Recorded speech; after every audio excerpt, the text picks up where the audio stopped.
Baik, bismillahirrahmanirrahim. Assalamualaikum warahmatullahi wabarakatuh.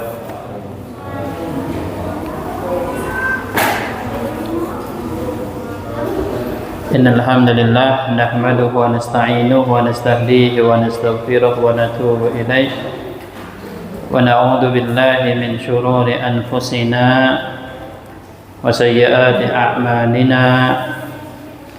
Man yahdihillahu fala mudilla lahu wa man yudlilhu fala hadiya lahu. Asyhadu an la ilaha illallah wahdahu la syarika lahu wa asyhadu anna Muhammadan abduhu wa rasuluh sallallahu alaihi wa ala alihi wa ashabihi wa man tabi'ahum bi ihsanin ila yaumiddin. Qala Allah tabaraka wa ta'ala, ya ayyuhalladzina amanu taqullaha haqqa tuqatih wa la tamutunna illa wa antum muslimun. Ya ayyuhan nasu ittaqu rabbakum alladzi khalaqakum min nafsin wahidah wa khalaqa minha zawjaha wa batha minhuma rijalan katsiran wa nisaa'a wattaqullaha alladzi tasaaluna bihi wal arham innallaha kana 'alaikum raqiba. Ya ayyuhalladzina amanu taqullaha wa qulu qawlan sadida yuslih lakum a'malakum wa yaghfir lakum dhunubakum wa man yuti'illaha wa rasulahu faqad faza fawzan 'azima. Amma ba'du, fa inna asdaqal hadithi kitabullah wa khairal hadi hadi Muhammadin sallallahu alaihi wasallam wa syarral umuri muhdatsatuha fa inna kulla muhdatsatin fid din bid'ah wa kullu bid'atin dalalah wa kullu dalalatin fin nar wal iyadu billah.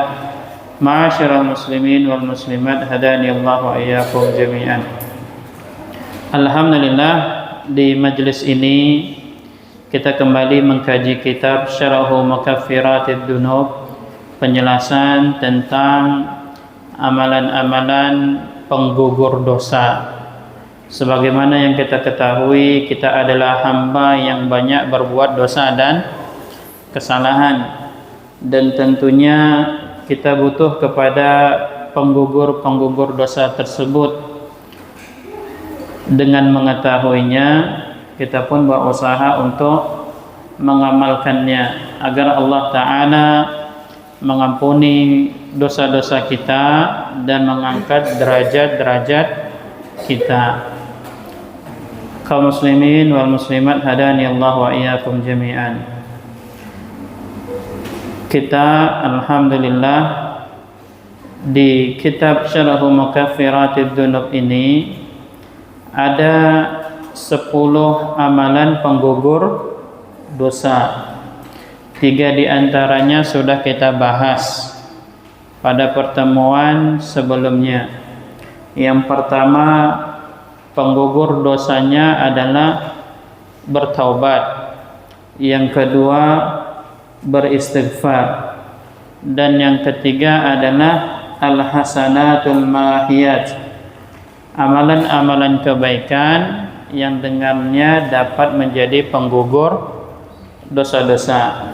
Sebagaimana yang telah kita pelajari, di antaranya itu berwudu, kemudian salat 2 rakaat dengan khusyuk, hadir di majelis ilmu, berbakti kepada kedua orang tua, menjenguk orang yang sakit, kemudian bersalaman dan berjabat tangan dengan saudara sesama muslim, dan membantu kebutuhan kaum muslimin yang lainnya.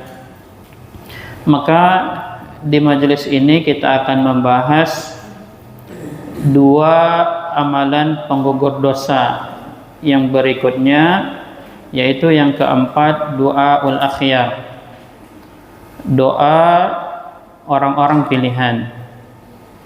Tentunya kita ketahui bahwa orang-orang pilihan itu adalah orang-orang yang beriman Dan tentunya yang lebih baik daripada orang yang beriman adalah orang-orang yang saleh.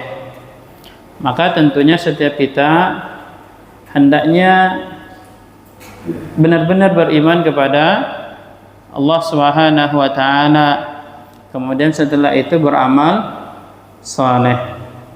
Penulis kitab mengatakan وَذَلِكَ أَنْ يَدْعُوَ لَهُ إِخْوَانَهُ الْمُؤْمِنِينَ وَيَشْفَعُونَ لَهُ حَيًّا وَمَيِّتًا. Doa orang-orang pilihan itu adalah dengan dia mendoakan kebaikan untuk saudaranya orang-orang yang beriman, yang dengannya doa itu bermanfaat bagi mereka baik dalam kondisi masih hidup maupun dalam kondisi telah meninggal dunia. Jadi doa dari saudara kita, orang-orang yang beriman itu sangat bermanfaat bagi kita, baik dalam kondisi kita masih hidup ataupun kita setelah meninggal dunia. Wahaka bastul masalah. Dan berikut ini adalah perinciannya. Yang pertama, ad-du'a lil hayyi, doa untuk orang yang masih hidup. Yusra lil muslimi an yad'uwa li akhihi al muslim al-'asi al-hayyi bir rahmati wal maghfirati. Hendaknya seorang muslim mendoakan saudaranya sesama muslim yang lainnya yang masih hidup dengan rahmat dan ampunan. Fa in asabathu da'wata akhihi bi ma'firati dhanbihi fi zamani hayatihi, apabila doanya itu mengenai saudaranya yang masih hidup dengan doa ampunan itu, ghafarallahu lahu bi barakati hadzal du'a, maka Allah taala mengampuninya dengan keberkahan doa ini. Makanya di banyak ayat kita berdoa untuk diri kita pribadi dan untuk orang lain. Di antaranya firman Allah Subhanahu wa taala, wastaghfir li dzambika walil mu'minina wal mu'minat, dan mohon ampunlah atas dosa-dosamu dan orang-orang yang beriman, al-mu'min dan minat. Di ayat yang lain Allah Subhanahu wa taala berfirman, Rabbighfirli wa liwalidayya walil mu'minina yauma yaqumul hisab. Ya Allah, ampunilah aku dan kedua orang tuaku dan orang-orang yang beriman pada hari dibangkitkannya perhitungan, yaitu hari kiamat. Maka ini tentunya bermanfaat bagi kaum muslimin yang masih hidup. Bahkan di mimbar-mimbar Jumat pun para khatib menyebutkan, Allahumma ighfir lil muslimina wal muslimat wal mu'minina wal mu'minat al ahya'i minhum wal amwat. Ya Allah, ampunilah kaum muslimin dan kaum muslimat, kaum mukminin dan kaum mukminat yang masih hidup ataupun yang telah meninggal dunia. Maka apa tujuan dari doa ini? Agar Allah Ta'ala memberikan rahmat dan maghfirah kepada kita semua yang masih hidup. Yang kedua, amma mawatinid du'a lil mayyit al-'asi allati in asabathu ghafarallahu lahu bi barakatiha. Dan adapun waktu-waktu berdoa untuk kaum muslimin yang telah meninggal dunia, maka dengan doa itu Allah Ta'ala mengampuni kesalahan dan dosa-dosanya karena keberkahan doa orang-orang muslim. Jadi kapan saja waktu untuk kita berdoa meminta kepada Allah Subhanahu wa taala bagi orang-orang yang telah meninggal dunia. Yang pertama, min hini mautihi, ketika dia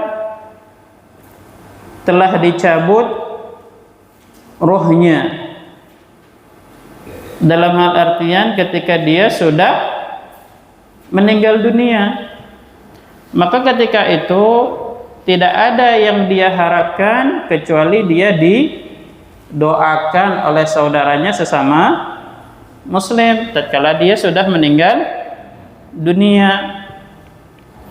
Kama warada anna Rasulullah sallallahu alaihi wasallam da'a li Abi Salamah inda khuruji ruhihi, sebagaimana Rasulullah sallallahu alaihi wasallam mendoakan kebaikan untuk Abu Salamah ketika telah keluar rohnya.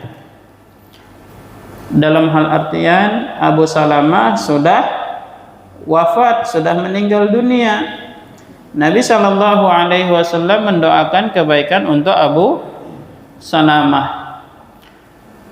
Nabi sallallahu alaihi wasallam berdoa, Allahumma ighfir li Abi Salamah warfa darajatahu fil mahdiyyin wakhlufhu fi akibihi fil ghabirin waghfir lana wa lahu ya rabbal alamin wabsah lahu fi qabrihi wa nawwir lahu fihi. Ini doanya ketika kita mendengar seseorang telah meninggal dunia namun dia belum disolati, masih baru meninggal dunia. Maka ini adalah doa yang diajarkan oleh Nabi kita sallallahu alaihi wasallam. Karena Nabi sallallahu alaihi wasallam mendapati Abu Salamah telah meninggal dunia, Nabi alaihi salatu wasallam mengucapkan doa itu. Ya. Allahumma ighfir li Abi Salamah warfa darajatahu fil mahdiyyin wakhlubhu fi akibihi fil ghabirin waghfir lana wa lahu ya rabbal alamin wabsah lahu fi qabrihi wa nawwir lahu fihi. Allahumma ighfir li Abi Salamah, ya Allah ampunilah Abu Salamah, warfa darajatahu fil mahdiyyin, dan angkatlah derajatnya di antara golongan orang-orang yang mendapat petunjuk. Wakhlubhu fi akibihi fil ghabirin, dan gantilah dalam anak keturunan yang ada setelahnya. Waghfir lana wa lahu ya rabbal alamin, dan ampunilah kami dan dia wahai rabbul alamin. Wabsah lahu fi qabrihi, dan lapangkanlah kuburannya. Wa nawwir lahu fihi, dan berilah cahaya pada kuburannya. Hafal doanya? Ya, kita baca sama-sama. Ini konteksnya doa ini untuk Abu Salamah, tapi bisa kita ganti untuk siapapun. Ya, misalnya namanya fulan, Allahumma ighfir li fulan. Atau misalnya namanya Abdullah, Allahumma ighfir li Abdullah. Ya, karena doa ini tidak hanya khusus untuk Abu Salamah, tapi khusus untuk siapapun dari kalangan orang-orang yang beriman. Namun kita baca doa ini bersama-sama sesuai dengan teks hadisnya. Nah, Allahumma ighfir li Abi Salamah warfa darajatahu fil mahdiyyin wakhlufhu fi akibihi fil ghabirin waghfir lana walahu ya rabbal alamin wafsah lahu fi qabrihi wa nawwir lahu fihi. Allahumma ighfir li Abi Salamah warfa' darajatahu fil mahdiyyin wa akhlubhu fi akibihi fil ghabirin waghfir lana wa lahu ya rabbal alamin wafsah lahu fi qabrihi wa nawwir lahu fihi. Baik, ini yang pertama. Kita mendoakan saudara kita yang baru meninggal dunia. Namun ini belum disalati. Biasanya kita, karena kita tidak tahu, tidak hafal doa ini, ketika kita datang ke rumah duka, biasanya kita bengong, pelongo-pelongo, lihat kanan, lihat kiri, atau kita sibuk dengan HP kita, atau kita sibuk bicara dengan orang yang kita kenal. Namun kita tidak mendoakan kebaikan untuk si mayit. Padahal Nabi kita alaihi salatu wassalam telah memberikan tunannya agar saudara kita yang telah meninggal dunia didoakan kebaikan untuknya. Yang kedua, ketika mayit itu, jenazah itu disalatkan, wa inda salati alaiha, ketika dia disalatkan, kama warada an nabiyyina sallallahu alaihi wasallam, sebagaimana Nabi sallallahu alaihi wasallam mengatakan, ma min rajulin muslimin yamutu, tidaklah seseorang muslim itu meninggal dunia, wafat, fayaqumu ala janazatihi arba'una rajulan la yusyrikuna billahi syai'a, jenazah itu, mayit itu disalatkan oleh 40 orang yang tidak menyekutukan Allah dengan sesuatu apapun, illa syafa'ahumullahu fihi, melainkan Allah Ta'ala menerima doa-doa mereka itu untuk si mayit. Jadi kita lihat ketika salat jenazah apa isinya? Doa-doa kebaikan berupa ampunan untuk si mayit. Ketika si mayit itu disalatkan oleh 40 orang yang tidak menyekutukan Allah dengan sesuatu apapun, maka doa 40 orang ini tatkala dia salat, ini semuanya diterima, dikabulkan oleh Allah Ta'ala. Maka apa faedah dari hadis ini? Yang pertama, dianjurkan memperbanyak jemaah salat jenazah.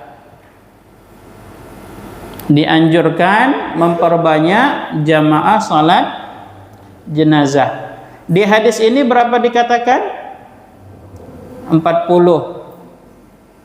Maka carilah orang yang menyolatkan mayit itu 40 lebih.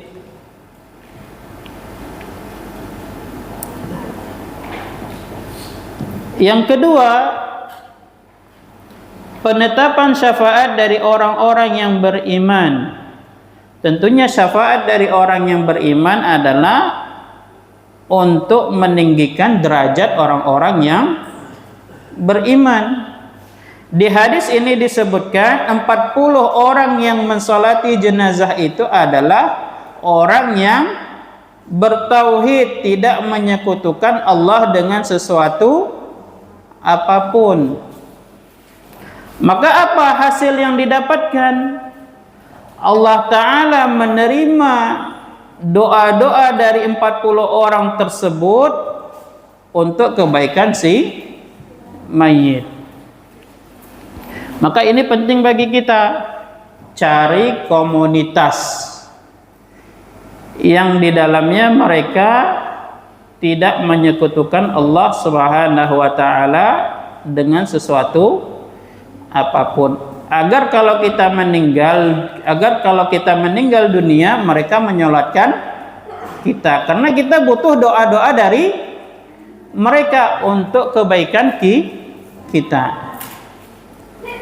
Ini yang kedua. Yang ketiga, faedah dari hadis tersebut, salat jenazah khusus untuk jenazah kaum muslimin.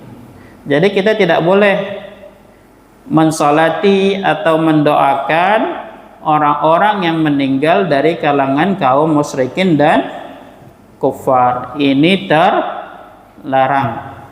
Karena doa yang kita tujukan ampunan Allah Ta'ala untuk orang yang sudah mati, ini khusus untuk kalangan orang-orang yang kaum muslimin. Adapun selain itu tidak diperbolehkan. Kemudian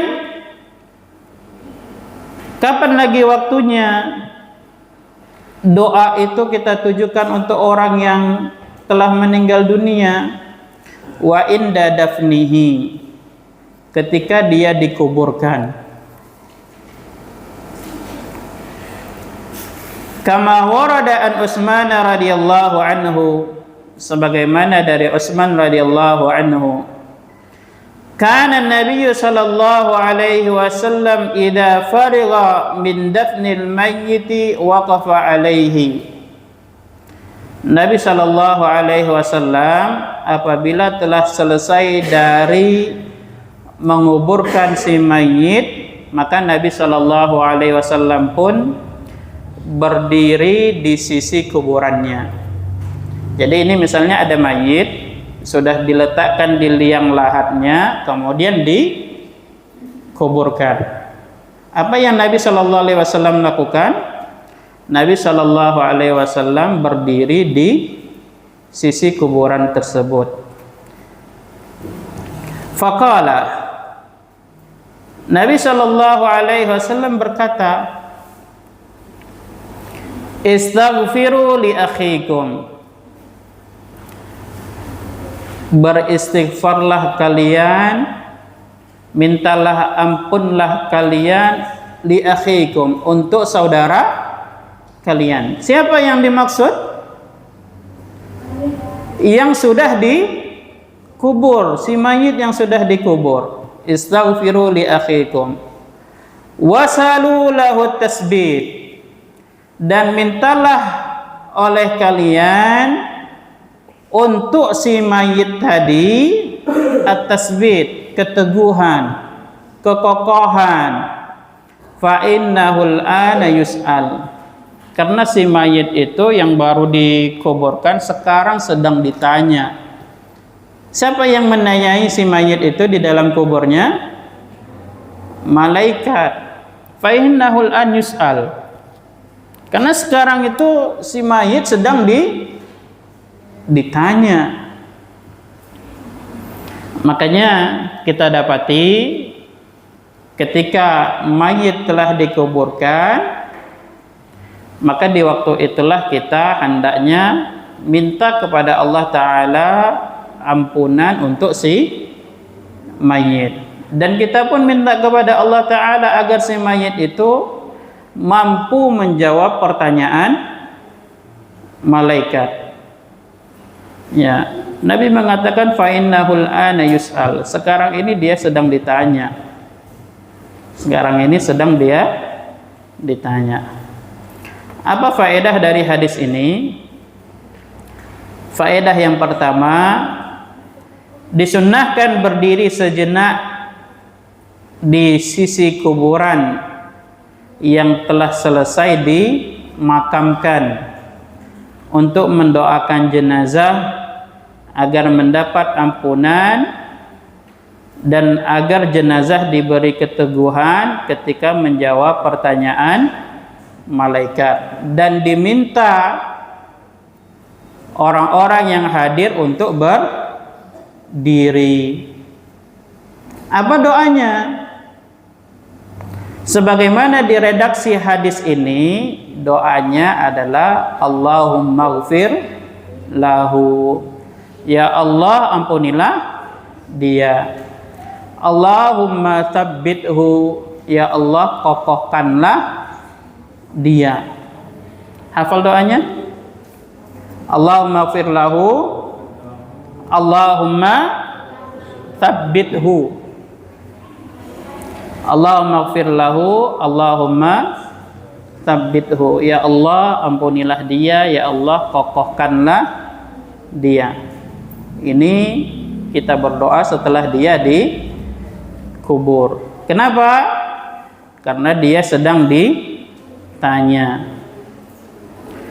Faedah yang kedua dari hadis ini, adanya pertanyaan malaikat kepada mayit di dalam kubur. Apa perkara yang ditanya? Tentang siapa Rabb kita. Ini yang pertama. Yang kedua, tentang apa agama kita. Yang ketiga, tentang siapa nabi kita. Kalau di dunia ini sekarang kita mudah menjawabnya. Bahkan orang-orang kafir sekalipun tahu tentang tiga perkara itu. Namun apakah dengan pengetahuan sekarang ini bisa menjawab ketika di kuburan? Hanya amal soleh yang bisa menjawabnya dan keimanan kita. Oleh karenanya Allah Subhanahu wa taala berfirman, "Yutsabbitullahu alladhina amanu bil qawli tsabiti fil hayatid dunya wa fil akhirah." Yutsabbitullah, Allah mengkokohkan alladzina amanu, orang-orang yang beriman, bil qauli tsabit, dengan perkataan yang kokoh, fil hayatid dunya, pada kehidupan akhirat. Kapan itu? Tatkala sakratul maut. Allah kokohkan orang-orang yang beriman, sehingga orang-orang yang beriman mampu mengakhiri ucapannya dari kehidupannya itu dengan ucapan la ilaha illallah. Wal akhirah, dan akhirat. Kapan? Ketika pertanyaan malaikat. Mampu kita menjawab. Makanya di antara ulama kita ada yang menulis kitab Salasatul Usul, 3 perkara pokok di dalam agama, tentang ma'rifatullah, mengenal Allah, tentang ma'rifatu dinil Islam, tentang mengenal agama Islam, tentang ma'rifatu nabiyina Muhammad sallallahu alaihi wasallam, tentang mengenal nabi kita Muhammad sallallahu alaihi wasallam. Yang intinya kitab Al-Usul Salasah itu adalah jawaban dari 3 pertanyaan malaikat. Ini penting kita pelajari, karena kitab Al-Usul As-Salasah itu adalah kitab akidah dasar yang hendaknya setiap kita tidak boleh jahil terhadapnya. Faedah yang ketiga, mayit memperoleh manfaat dengan sebab doa dan permohonan ampunan untuknya. Makanya lihat, ketika mayit itu sudah dikuburkan, Nabi mengatakan apa? Istaghfiru li akhikum. Beristighfarlah kalian, mintalah ampunan Allah untuk saudara kalian. Wasalu lahu tasbit, dan mintakanlah kepada Allah agar dia kokoh ketika menjawab pertanyaan malaikat. Fa innahul ana yus'al, karena sekarang ini posisinya dia sedang ditanya oleh malaikat. Makanya si mayit itu sangat berharap doa dari kita. Dia posisinya sedang ditanya oleh malaikat, dan Nabi memerintahkan untuk apa? Istighfarlah kalian untuk saudara kalian. Kalaulah kiranya doa orang yang masih hidup itu tidak bermanfaat terhadap orang yang mati, otomatis Nabi tidak memerintahkan kita untuk istighfar untuk saudara kita. Ini menunjukkan apa? Doa kita ini yang masih hidup sangat dibutuhkan oleh saudara kita yang telah meninggal dunia. Kalau tidak, Nabi katakan istaghfiru li akhikum wasalu lahu tasbit fa innahu al-ana yus'al, karena sekarang dia sedang ditanya. Faedah selanjutnya dari hadis ini, adanya persaudaraan Islam di antara orang-orang yang beriman. Nabi mengatakan apa? Istaghfiru li akhikum, mintalah ampun kepada Allah untuk saudara kalian. Itu saudara kita, siapapun yang meninggal selama dia orang yang beriman. Tentunya yang namanya saudara dengan saudara pasti punya ikatan. Itu saudara kita. Innamal mu'minuna ikhwah, sesungguhnya orang-orang yang beriman itu bersaudara. Makanya di antara buah dari persaudaraan di antara kita itu apa? Kita mendoakan kebaikan untuk saudara kita meskipun dia sudah meninggal dunia. Tidak lepas. Masih hidup dia kita doakan, telah meninggal dunia pun kita doakan. Bahkan ketika sholat pun kita doakan dia. Apa kita ucapkan? Assalamu alayna wa ala ibadillahis salihin. Kesejahteraan untuk kami dan untuk hamba-hamba Allah yang saleh. Makanya beruntung orang-orang yang saleh. Dia didoakan setiap orang salat. Maka jadilah kita semua hamba-hamba Allah yang saleh. Maka ada seseorang yang bertanya kepada ahli ilmu, apakah aku termasuk orang saleh? Maka ahli ilmu itu bertanya kepada si yang bertanya, apakah engkau mendoakan kedua orang tuamu? Jawabannya iya.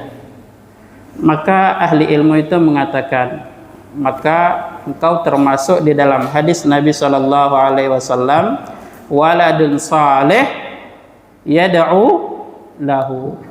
Anak yang saleh itu dia adalah yang mendoakan kebaikan untuk orang tuanya. Makanya kita kalau melihat kita anak yang saleh atau orang yang saleh, lihat sejauh mana bakti kita kepada orang tua kita, apakah kita masih mendoakannya atau tidak. Nah, kemudian yang keempat, doa waktu kita berdoa untuk orang yang sudah meninggal dunia adalah wa fi qabrihi, ketika dia sudah lama di kubur. Ya. Qala Ibnul Qayyim berkata, wa adzabul qabri qad yanqati 'anil mu'min al-'asi in kana yu'adzab bisababi du'ain aw sadaqatin aw istighfarin aw thawabi hajjin. Dan azab kubur itu bisa berhenti dari seorang mukmin yang melakukan dosa kalau kiranya dia diazab. Itu semuanya azab kubur bisa berhenti dengan sebab doa, dengan sebab sedekah, dengan sebab istighfar dan lain sebagainya. Ya, jadi saudara-saudara kita atau bahkan orang tua kita yang telah wafat meninggal dunia, ini sangat butuh doa dari kita, sangat butuh sedekah kita untuknya, sangat butuh istighfar kita untuknya, untuk kedua orang tua kita. Wa fil hadithi anhu sallallahu alaihi wasallam, dan di dalam sebuah hadis Nabi sallallahu alaihi wasallam bersabda, "Idza mata ibnu Adam in qata'a amaluhu illa min salatin." Apabila anak Adam telah meninggal dunia, maka terputuslah amalnya kecuali dengan 3 perkara. Min sadaqatin jariyatin, dari sedekah jariyah, sedekah yang terus mengalir pahalanya.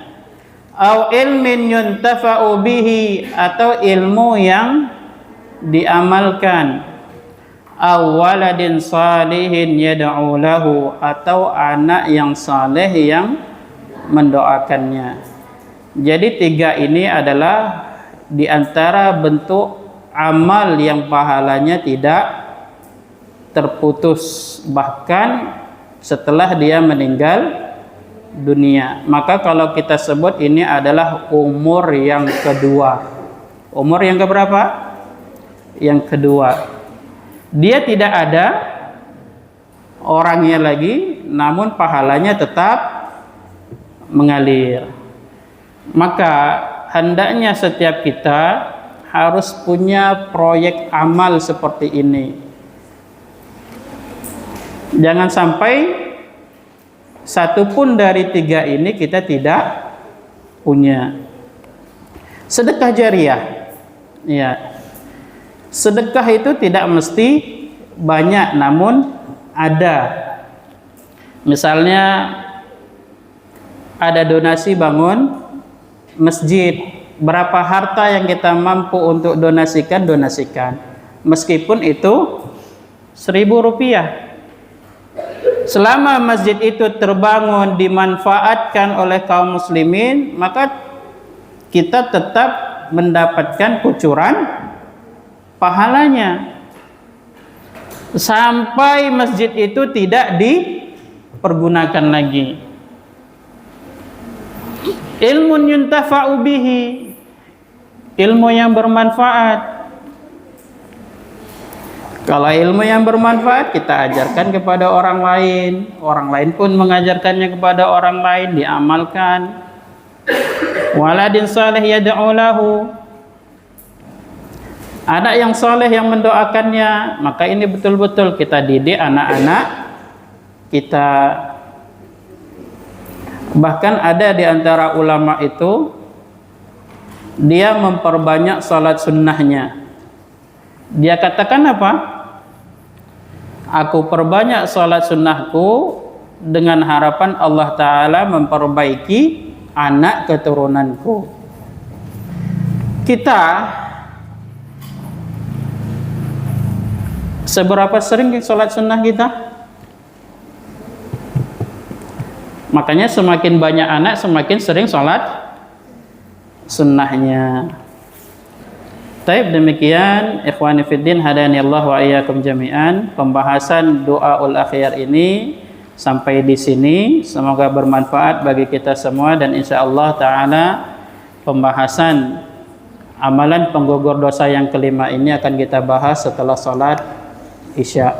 Subhanakallahumma wa bihamdika asyhadu an la ilaha illa anta astaghfiruka wa atubu ilaik. Wa sallallahu sallama ala nabiyyina Muhammad wa